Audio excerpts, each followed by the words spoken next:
days off in RotaCloud are indicated by a shaded cell on the rota and help keep things clear for you and your staff. Adding in your team's days off also means they won't be deducted from leave allowance should someone take holiday. There are 2 ways to add these non-working days: in an employee's profile and directly on the rota. If your team member has the same days off each week, we'd recommend adding them in their profile. To do this, go to Company and then select Employees. Select the user you'd like and, using the menu on the left, select Work Schedule.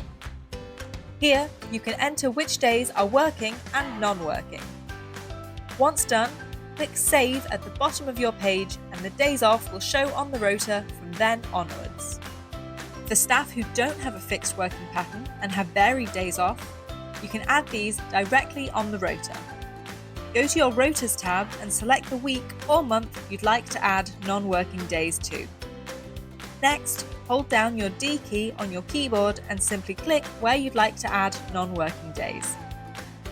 You can click an individual cell, entire day, or employee's name. Alternatively, you can manually enter a day off by clicking the 3 dots on a cell.